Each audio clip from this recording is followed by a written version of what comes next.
সমস্ত বান্দাদের ভিতরে আল্লাহ যাদেরকে আলাদা করেছেন, প্রথমে আদম ইস্তাফাওয়ালা, মুসা ইস্তাফাওয়ালা, ইসহাক ইস্তাফাওয়ালা, ইউসুফ ইস্তাফাওয়ালা, দাউদ ইস্তাফাওয়ালা, সুবহানাল্লাহ, ইউনুস ইস্তাফাওয়ালা, আইয়ুব ইস্তাফাওয়ালা, ইয়াকুব ইস্তাফাওয়ালা, ইউনুস ইস্তাফাওয়ালা, মুসা ইস্তাফাওয়ালা, ঈসা ইস্তাফাওয়ালা। আর এই ইস্তাফাওয়ালা ভিতর থেকে যেই একজনকে আল্লাহ আলাদা করেছেন তিনি হচ্ছেন মুস্তাফা। ইসলামের ভিতরে যতগুলা নবী আছেন প্রত্যেকটা নবীর উম্মতেই হচ্ছে ইসলামের অংশ।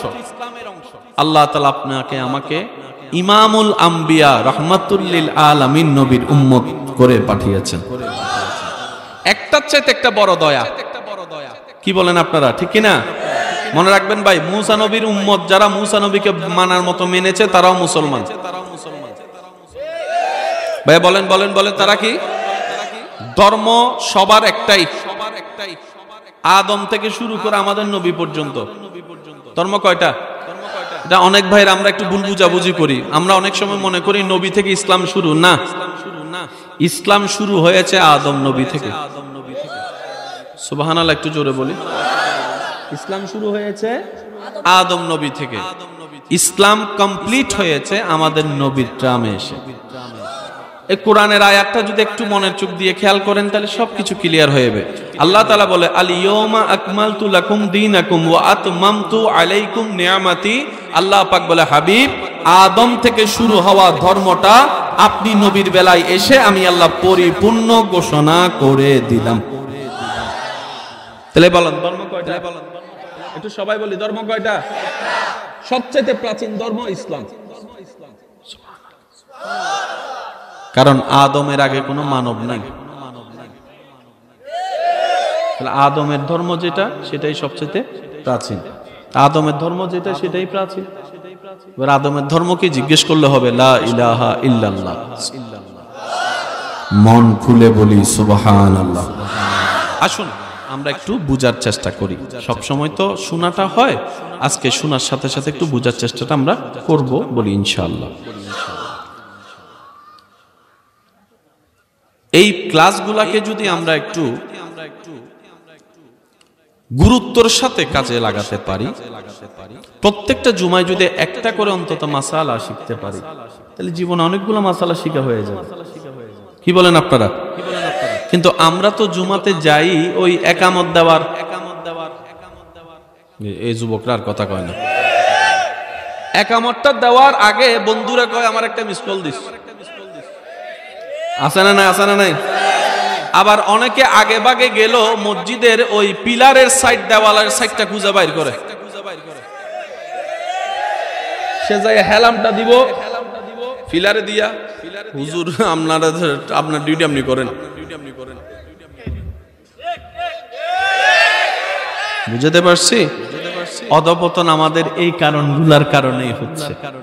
আসেন আজকে অন্তত এই মাহফিল থেকে আমরা কিছু একটা নিয়ে যেন ঘরে যেতে পারি। আল্লাহ আমাদেরকে সে সুযোগ দান করুন। পুরা সৃষ্টির স্রষ্টাকে আমি বলবো আস্তে, আপনারা বলবেন জোরে, কে? আল্লাহ যে সবকিছু বানিয়েছেন কোনো কারণ তো আছে, কারণ ছাড়া তো আর বানায়নি। কি বলেন আপনারা? যেই জীবাণুগুলা আপনি আমি দেখিও না, হাতে যে জীবাণু, এই জীবাণুর পিছনেও সৃষ্টির পিছনেও কারণ আছে। ব্যাকটেরিয়া কেউ পছন্দ করে না, কিন্তু আপনি জানেন আপনার শরীরে যদি গুড ব্যাকটেরিয়া না থাকে আপনি মারা যাবেন। একটু কথা বলেন, কথা বলেন। ব্যাকটেরিয়ার ভিতরে গুড ব্যাড আছে। প্রেসার অনেকে আমরা পছন্দ করি না, হাই প্রেসার, লো প্রেসার, অথচ প্রেসার না থাকলে কোনো মানুষ বাঁচতেই পারবে না। প্রেসারও থাকতে হবে, নিয়ন্ত্রণও থাকতে হবে। হাই হলো জামিলা, কথা কোন হাই হলো জামিলা। সুগার ছাড়া কেউ বাঁচতে পারে? সুগার হাই হলো জামিলা, লো হলেও প্রত্যেকটা কিছুই নিয়ামত, কিন্তু সেই নিয়ামতের যদি কদর করেন তবে নিয়ামত। এবার বলেন, সৃষ্টিতে একজন মানুষের জন্য মা বাবার চাইতে বড় নিয়ামত আর কিছু হতে পারে? যুবকরা আওয়াজ দিয়ে বলেন, মা বাবার চাইতে একজন সন্তানের জন্য বড় নিয়ামত আর কিছু হতে পারে? কিন্তু সেই মা বাবাকে আমরা সম্মান দেওয়ার মতো দিতে জানি। দোষ কাদের? আমি শুনতে চাই সবার মুখে, দোষ কাদের? মা বাবাকে মূল্যায়ন দিতে জানি নাই, দোষ কাদের? ইসলামকে মর্যাদা দিতে জানি নাই, দোষ কাদের? ইসলাম শিকার হাজার সুযোগ থাকার পরও ইসলাম শিকার চেষ্টা করিনি, দোষ কাদের? আগে নিজের দোষটা একটু স্বীকার করি। কারণ কি, অন্যের দোষ দেখলে নিজের ভিতর রাগ এবং অহংকার সৃষ্টি হয়। নিজের দোষ নিজে দেখলে নমনীয়তা সৃষ্টি হয়, ভদ্রতা সৃষ্টি হয়। আপনি যখন অন্যের দোষ দেখবেন তখন দেখবেন যে আপনার ভিতরে একটা অহংকার কাজ করবে। আর যদি ধরা খায় যাই নিজে দোষী, বলেন না বলেন না বলেন না বলেন না, কথা বলেন তো। আল্লাহর কাছে এটা পছন্দ নয়, আল্লাহর কাছে পছন্দ হচ্ছে সুবহানাল্লাহ, একটু জোরে বলি। মা বাবার কাছে এমনটা পছন্দ নয় সন্তান যদি এমন করে, মা বাবার কাছে পছন্দ হচ্ছে যে এই সন্তান।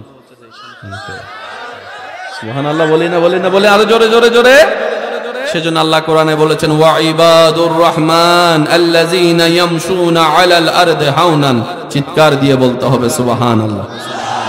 আজকে যারা যুবকরা এখানে এসেছেন, দূর থেকে মাইকের আওয়াজে শুনছেন, সবার কাছে আমার একটা আবদার, আপনি স্কুলে পড়েন, কলেজে পড়েন, ভার্সিটিতে পড়েন, ফিজিক্স পড়েন, কেমিস্ট্রি পড়েন, বায়োলজি পড়েন, ম্যাথমেটিক্স পড়েন, হায়ার ম্যাথ পড়েন, বাংলা বলেন, সাহিত্য বলেন, গদ্য বলেন, পদ্য পড়েন, যা পড়ার পড়েন, যা প্রফেশনে যাওয়ার যান, তবে একটা আবদার, ইসলামের শিক্ষাটা অন্তরে নিয়ে যান।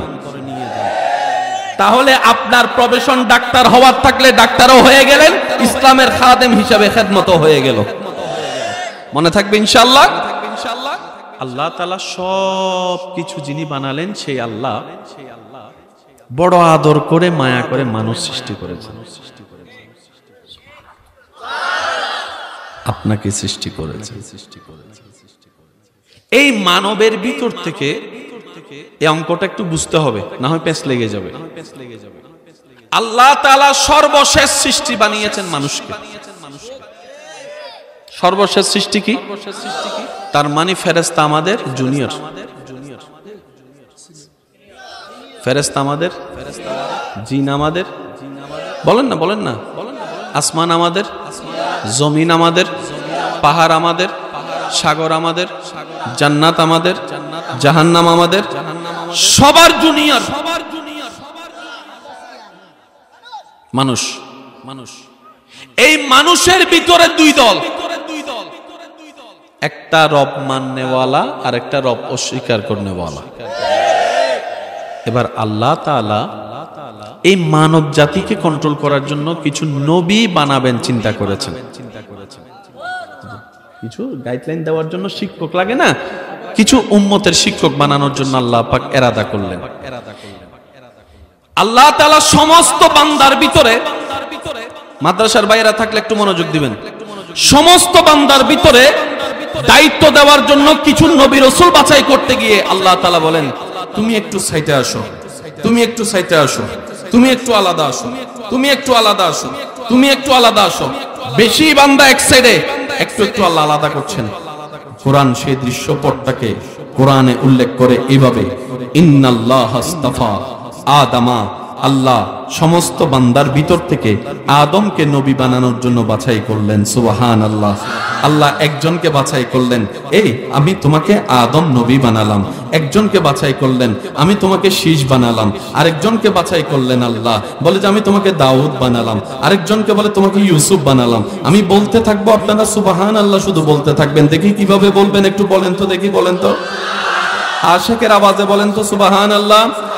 আল্লাহ সমস্ত বান্দার থেকে আলাদা করলেন, আদম তোমাকে আমি নবী বানালাম, ঈসা তোমাকে নবী বানালাম, মূসা তোমাকে নবী বানালাম, দাউদ তোমাকে নবী বানালাম, ইব্রাহিম তোমাকে নবী বানালাম, আইয়ুব তোমাকে নবী বানালাম, ইসহাক তোমাকে নবী বানালাম, ঈসা তোমাকে নবী বানালাম। সমস্ত বান্দার থেকে যাদেরকে আল্লাহ আলাদা করেছেন ওনারা হচ্ছে কোরআনের ভাষায় ইস্তাফা ওয়ালা, আল্লাহর পছন্দের মনোনীত। আল্লাহর পছন্দের বান্দাদের ভিতর থেকে আল্লাহ পাক আদমকে বললেন, আমি তোমাকে ওনাদের দায়িত্ব দেওয়ার জন্য নবী বানালাম। আল্লাহর পছন্দের মনোনীত। মনে রাখবেন, সমস্ত বান্দাদের ভিতরে আল্লাহ যাদেরকে আলাদা করেছেন, প্রথমে আদম ইস্তাফাওয়ালা, মুসা ইস্তাফাওয়ালা, ইসহাক ইস্তাফাওয়ালা, ইউসুফ ইস্তাফাওয়ালা, দাউদ ইস্তাফাওয়ালা, সুবহানাল্লাহ, ইউনুস ইস্তাফাওয়ালা, আইয়ুব ইস্তাফাওয়ালা, ইয়াকুব ইস্তাফাওয়ালা, ইউনুস ইস্তাফাওয়ালা, মুসা ইস্তাফাওয়ালা, ঈসা ইস্তাফাওয়ালা। আর এই ইস্তাফাওয়ালা ভিতর থেকে যেই একজনকে আল্লাহ আলাদা করেছেন তিনি হচ্ছেন মুস্তাফা।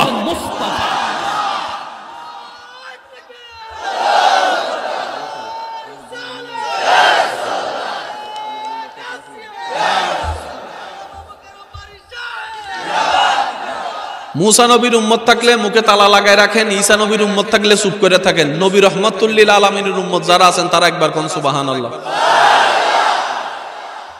আজকে একটা অঙ্ক সূত্র মনে রাখবেন, জ্বর হলে প্রথমে কোথায় দেখেন? জীবনে কোনোদিন জ্বর হলে গানে দেখছেন? কেন? জ্বরের সাথে কপালের একটা সম্পর্ক।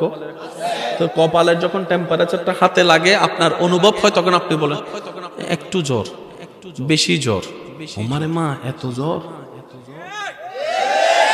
আপনি কি ডাক্তার? বুঝলেন কিভাবে?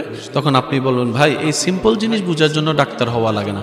ঠিক তেমনি ভাবে একটা সূত্র মনে রাখবেন, ইসলাম মানে শান্তি। বলেন, যেখানে অশান্তি সেখানে ইসলাম নাই, যেখানে ইসলাম আছে সেখানে অশান্তি নাই।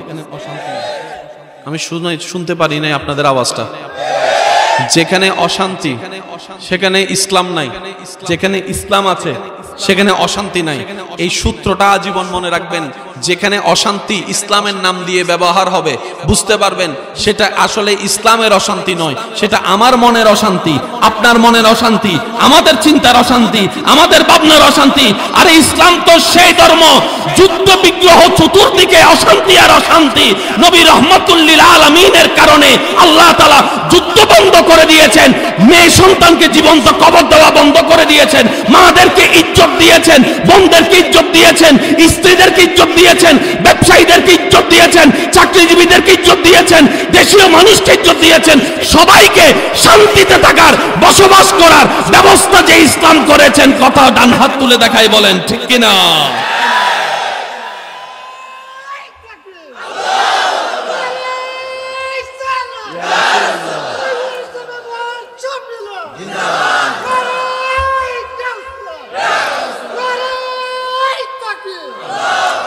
এবার বলেন, যেখানে ইসলাম আছে সেখানে কি নাই? ভাইয়া মনোযোগ, ভাইয়া মনোযোগ প্লিজ প্লিজ। যেখানে ইসলাম আছে সেখানে কি নাই? যেখানে অশান্তি আছে সেখানে কি নাই? এই কথা মনে থাকবে। তাহলে ফেসবুকে যদি কখনো ইসলাম নিয়ে অশান্তি দেখেন, বুঝে নিয়েন এটা আপনার আর আমার জামিলা, ইসলামের জামিলা না। আর একটু জোরে বলেন না রে ভাইয়া। ঠিক মতো বানাইতে জানলে 10 তলা বিল্ডিংও বানানো যায়। আর বেশি ফন্ডিত্তামি করলে রানা প্লাজার মতো বাঁশের ব্রিজ। কথা কয় না, আরো জোরে। বাস এই সূত্রটা আমার যুবক ভাইদেরকে আমি আবদার করে বলছি, আল্লাহর ওয়াস্তে আমাদের ব্যক্তিগত কর্মের কারণে আল্লাহর ওয়াস্তে ইসলামকে ভুল বুঝিয়েন না, ইসলামকে ভুল বুঝিয়েন না। কারণ ইসলাম কারো বাপ দাদার ব্যক্তিগত সম্পত্তি নয়, এটা আল্লাহর দেওয়া ইমানদারদের জন্য একটা আমানত, নবী মুস্তাফার রেখে যাওয়া আমানত। কথা বলেন ঠিক কিনা? এটা সবার আমানত, সবার। আমার গরুটা যদি এখানে পড়ে যায়, আপনার এটা বাধ্য নয় যে আপনি সেভ করে রাখবেন, আপনি খাইয়ে নিতে পারবেন। কিন্তু একটা কোরআন যদি এখানে রেখে যায়, কমিটি যদি এখান থেকে চলে যায়, মাহফিল না গুছায়, কোরআন না গুছায়, আপনি দেখে কি করবেন? কোরআনটা নিয়ে যাবেন, চেয়ার নিয়ে যাবেন, লাইট নিয়ে যাবেন। কোরআন নিয়ে গেলেন কেন? তখন আপনি বলবেন চেয়ারটা আমার না, লাইটটা আমার না, কিন্তু কোরআনটা তো আমার। কোরআনের মর্যাদা রক্ষা করার দায়িত্ব সবার আছে না নাই? মসজিদে রক্ষা করার দায়িত্ব সবার আছে না নাই? কোথায় আপনি নিজে একটু গবেষণা করবেন। তর্ক বিতর্কের নাম ইসলাম নয়, মহাব্বতের নাম ইসলাম। মহাব্বতের নাম ইসলাম। ধাক্কা ধাক্কি গুতাগুতি ঠেলাঠেলির নাম ইসলাম নয়। সমস্ত বিভেদ ভুলে বুকে বুক মিলিয়ে কোলাকুলি করার নাম ইসলাম। সমস্ত সৃষ্টির ভিতরে মানুষ শ্রেষ্ঠ, মানুষের ভিতরে আস্তিক শ্রেষ্ঠ, যারা স্রষ্টা বিশ্বাস করে। আস্তিকের ভিতরে মুসলমান শ্রেষ্ঠ। মুসলমানের ভিতর দুই গ্রুপ, বেনামাজি মুসলমান, নামাজি মুসলমান। এইখানের ভিতরে নামাজি শ্রেষ্ঠ। নামাজের ভিতর দুই গ্রুপ, একটা 5 ওয়াক্ত নামাজি আর একটা শুধু সাপ্তাহিক।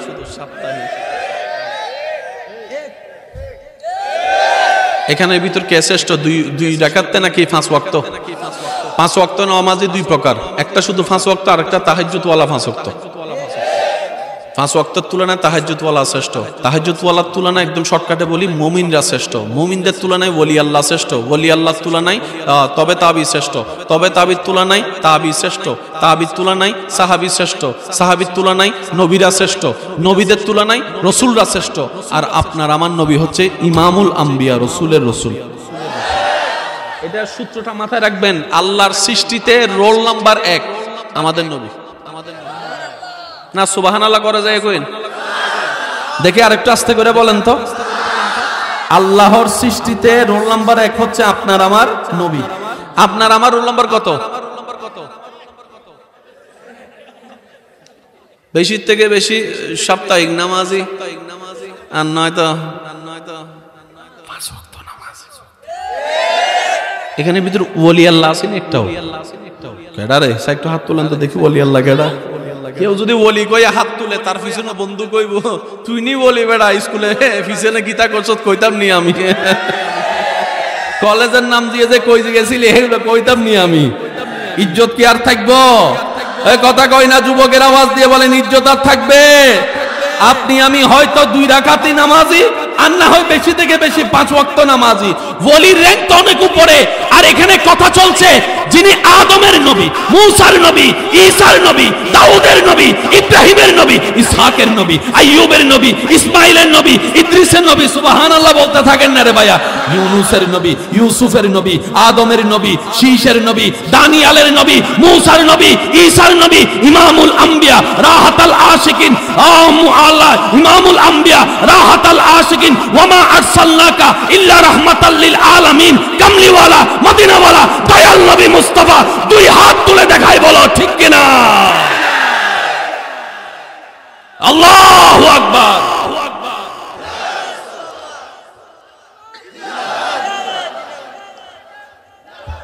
এবার আসেন, এতটুকু অঙ্ক যারা বুঝতে পেরেছেন নবীর উম্মত সবাই একবার কোন মারহাবা। তাহলে সৃষ্টিতে আমাদের নবীর রোল নাম্বার কত? সবাই বলেন ভাইয়া। আপনার আমার তো অস্তিত্ব। আল্লাহ আমাদেরকে একটু বুঝাতো ভাইয়া ভাইয়া ভাইয়া ভাইয়া। সব সাংবাদিক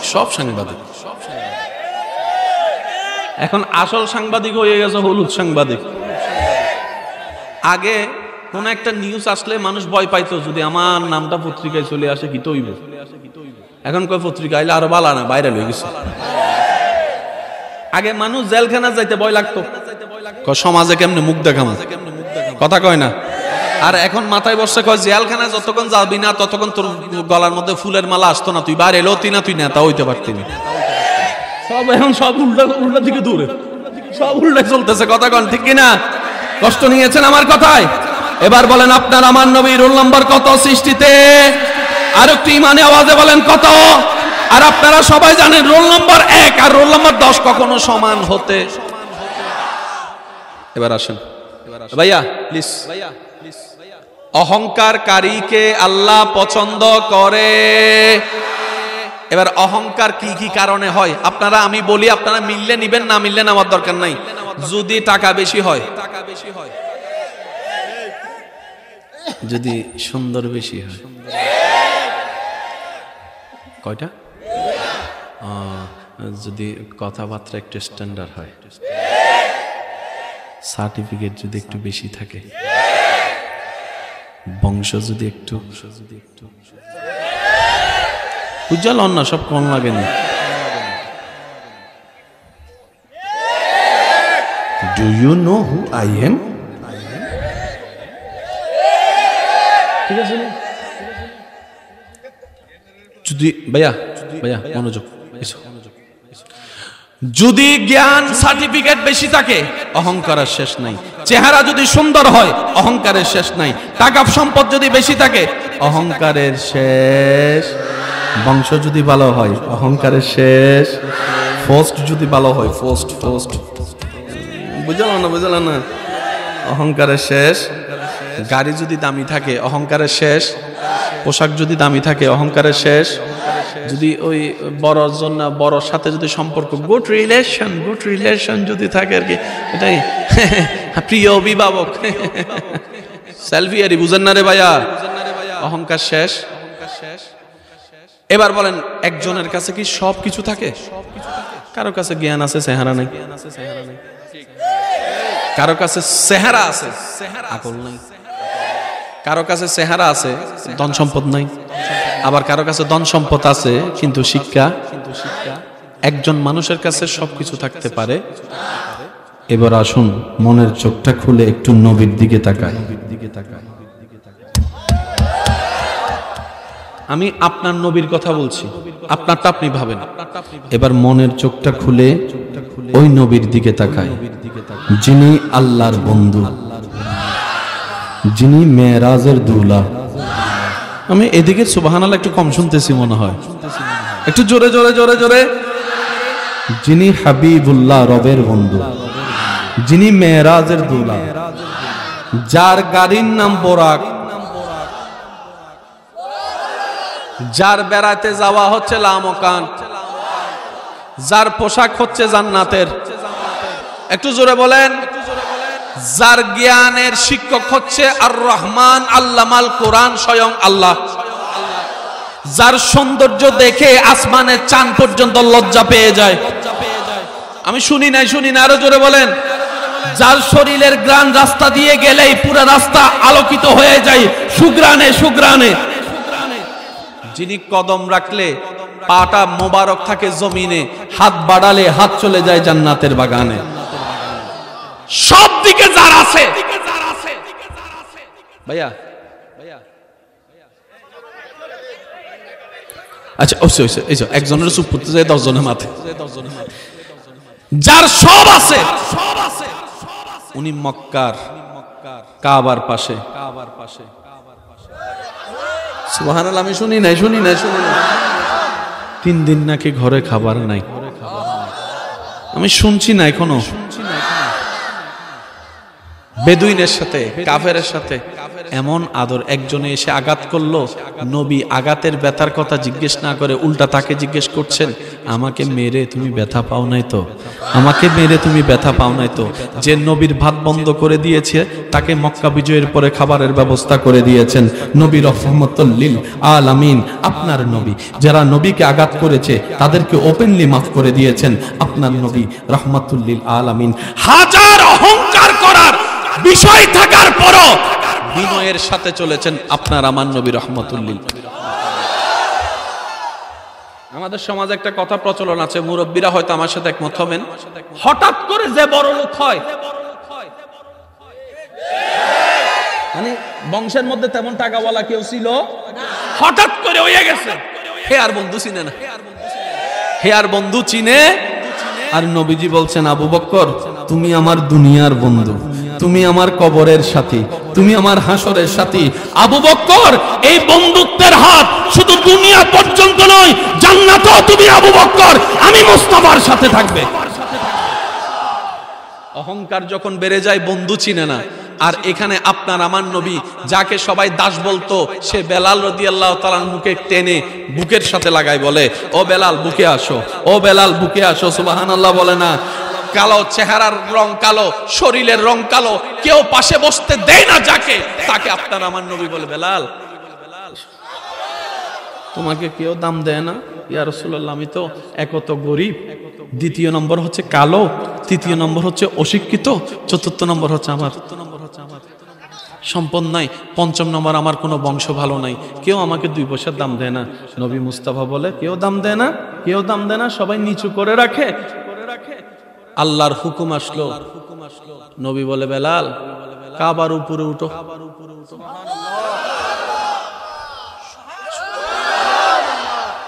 বেলাল, নামাজ ফরজ, নামাজের জন্য আজান লাগবে, আজানটা আমার বেলালে দাও, বেলাল আজান দাও, বেলাল আজান দাও, বেলাল আজান দাও। সুবহানাল্লাহ জোরে বলি বেলাল। ইয়া রাসূলুল্লাহ কি বুঝালেন? রাসূল বলে দাসত্ব প্রথা, সব মানুষ এক, এটা বোঝাতে এসেছি।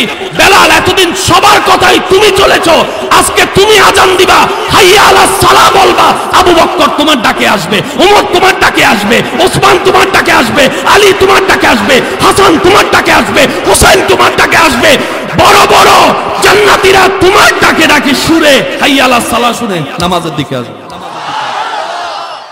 বেলাল, তুমি যতক্ষণ একামত দিবা না কেউ দাঁড়াইতে পারবে না।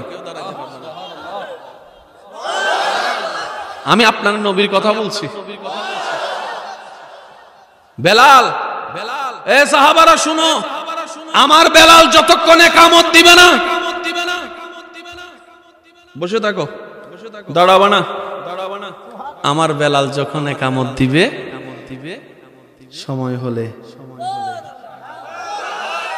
যে বেলাল রাদিয়াল্লাহু তাআলা আনহুকে কেউ 2 পয়সার দাম দিত না, নবী এই মর্যাদা দেওয়ার পরে, হ্যাঁ মুয়াজ্জিন রাসূল হওয়ার পরে রাস্তা দিয়ে যখন বেলাল যেত, আসসালামু আলাইকুম, আসসালামু আলাইকুম, কে বড় বড় লিডাররা আসসালামু আলাইকুম, হাতটা ধরে একজন চুমা খায়, কিরে ভাই আমার হাত ধরে চুমা খাইতেছো, 2 দিন আগেও তো 2 পয়সার দাম দাও নাই।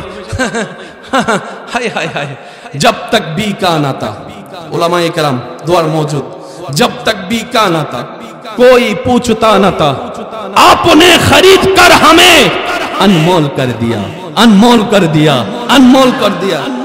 আপনি আমার হাতে চুমা দেন কেন? গতকালকে নবীর মুখে আপনার একটা কথা শুনছি। কি কথা? নবীজি বলছেন আমি জান্নাতে যে বাহনে যাব, সেই বাহনটা রশিটা আমার বেলালের হাতে থাকবে, আমার বেলালের হাতে থাকবে, আমার বেলালের হাতে থাকবে।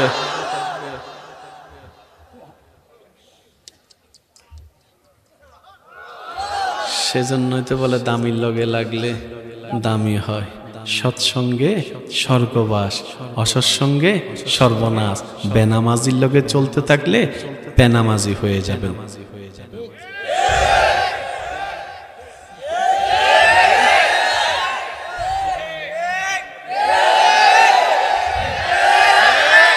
তাহাজ্জুদ ওয়ালার লগে চললে একদিন আল্লাহর প্রেমিকও হয়ে যাবে।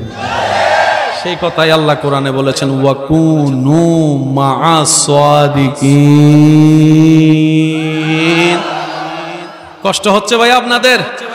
আরো জোরে বলেন, কষ্ট হচ্ছে? সর্বদিকে যিনি শ্রেষ্ঠ, আল্লাহ যাকে বানিয়েছেন বিন্দু পরিমাণ অহংকার নাই, বরং যার কাছে অহংকার আছে তারে বুঝাইয়ে শুনে অহংকার থেকে বাঁচাই দিয়েছেন।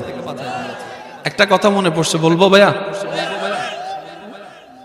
কি 7 তারিখের প্রোগ্রাম শুননি আমাদের মাহফিলটা নেওয়া হইছে না, মাহফিল এখানে পোস্টার একটা আমি বলছি তো জ্ঞান লগের কথা কোন, ওই জ্ঞান লগে লক্সিনের কথা কবে এটা মানে যার মাধ্যমে ওরা দাওয়াত দিয়েছে ওদেরকে ধরতে বলছে, এটা এই মাহফিলটা আমার হয় না, মাইকে বলে দেন ওরা সবপুর আমার ওই তারিখ মাহফিল, তার ওগুলো সময় 7 তারিখে আমাদের প্রোগ্রাম নেওয়া হয়। ঠিক আছে, একবার দরুদ শরীফ পড়ি, আল্লাহুম্মা সাল্লি আলা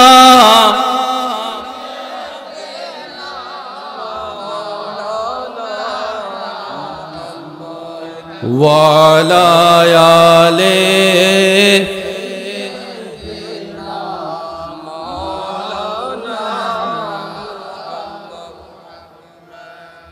এটা তো ওই উপস্থিত হয়েছেন সেই আওয়াজে পড়ছেন, স্যার দেখি একদম প্রেমিকের আওয়াজ একবার দরুদ শরীফ পড়েন তো, আল্লাহুম্মা সাল্লি আলা